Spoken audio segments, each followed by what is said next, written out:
সকল পাপের জননী। কিন্তু আমাদের ধর্ম ব্যবসায়ী হুজুররা মিথ্যাকে কোনো পাপ মনে করেন বলে মনে হয় না। প্রতিনিয়ত তারা ওয়াজ মাহফিলে, মসজিদের মিম্বরের মতো জায়গায় বসে নির্জলা মিথ্যাচার করেন, জনগণকে মিথ্যা তথ্য দেন। কখনো প্রতিপক্ষ ফেরকার বিরুদ্ধে, কখনো সরকারের বিরুদ্ধে, কখনো নির্দিষ্ট দলের বিরুদ্ধে এমনভাবে বানিয়ে বানিয়ে মিথ্যা বলেন যা সাধারণ মানুষ সরল মনে বিশ্বাস করে ফেলে।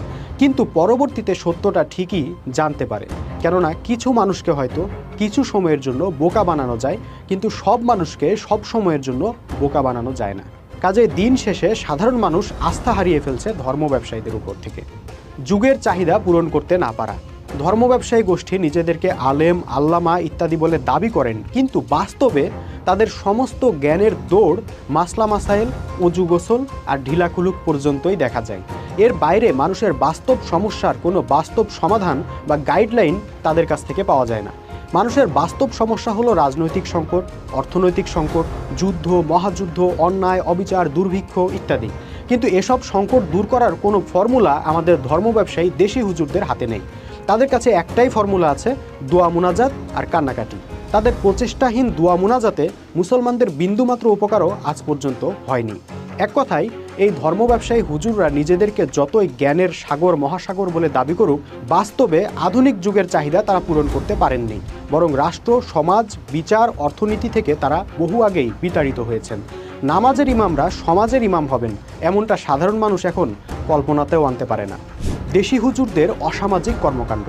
এ বিষয়ে বেশি কিছু বলার প্রয়োজন নেই, কারণ আমাদের ধর্ম ব্যবসায়ী দেশি হুজুরদের ধর্ষণ, বলাৎকার, অর্থ কেলেঙ্কারি, নারী কেলেঙ্কারির ঘটনা এখন আর গোপন নেই। আগে মাদ্রাসায় দুই একটি ছাত্র বলাৎকারের কথা শোনা যেত, কেউ বিশ্বাস করত, কেউ আবার হুজুরদের বিরুদ্ধে ইহুদি খ্রিস্টানদের ষড়যন্ত্র বলে উড়িয়ে দিত। কিন্তু গত কয়েক বছর যেভাবে বলাৎকারের মহোৎসব শুরু হয়েছে তা আর গোপন রাখার মতো অবস্থায় নেই। এখন সারা দেশের মানুষ জেনে গেছে ধর্ম ব্যবসায়ী হুজুরদের এই বিশেষ গুণের কথা। ধর্মকে উপার্জনের মাধ্যম বানিয়ে নেওয়া, কুরআন প্রচার করে বা কুরআন শিক্ষা দিয়ে বিনিময় নেওয়া কুরআন হাদিস মোতাবেক স্পষ্ট হারাম। এই সত্যটা দীর্ঘদিন গোপন করে রেখেছিলেন ধর্ম ব্যবসায়ী হুজুররা। টাকা দিয়ে আব্বাসীকে কিনা যায় না।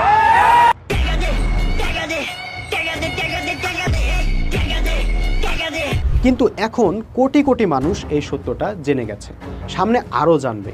ধর্ম ব্যবসায়ী গোষ্ঠীর ধর্ম ব্যবসার বাজার এখন পতনের দিকে।